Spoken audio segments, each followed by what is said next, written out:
All right, we are looking at line of best fit here and some scatter plot data. So I'm just going to read basically what is happening at this word problem here. So we do look at this data and we're looking at the time in hours as the x-axis here. And we are looking at what is happening here. So this is the remaining distance in kilometers that the person is bicycling. So as you can look at it, if you see this really nicely and closely, the lines are not by ones, so these are by 20s. I can tell that because this is 40, this is 0, so that means that this would have to be 20. So each of these are going up by 20s. You can see I already put in 180 right there on that line, and that's because I need my y-intercept for the equation that I'm looking for. And then when I'm looking at my time in hours, in this case, every line is not by 1, it's by half hours. So every other line with the major grid lines that are marked are full hours. So we're looking to figure out which of these equations best represents what we have going on here with this line that was drawn for us. So obviously, the point that I was talking about a minute ago is that our y-intercept for all of these does say 170. So I just checked that up here. So again, this is the point that it starts at.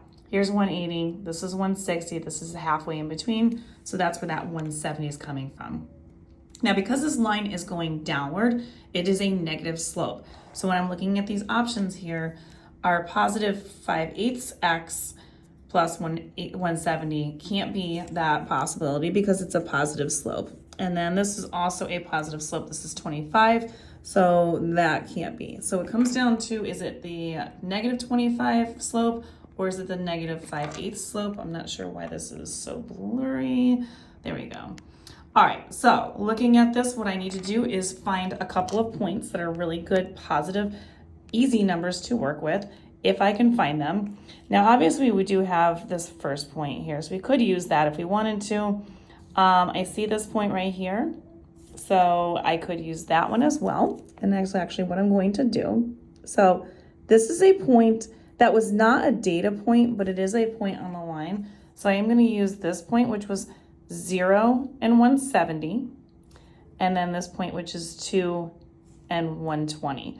So if I'm looking at the slope of this line, I'm going down, as we already discussed, and that is from 170 down to 120, which is a drop of 50. And then it goes over, this is a half hour, this is 1 hour, 1.5 to 2. So this is 2 hours right here. So this is a negative 50 over 2. First slope, and when I reduce that down, that is a negative 25. So that means that C would be my correct answer for this. Now I'm going to take this one step further in a part 2 and show you how to determine what an answer would be with this line of equation, or the line of best fits equation here, in order to interpret some answers. So check out the next video for more information on how to find an answer in a part 2.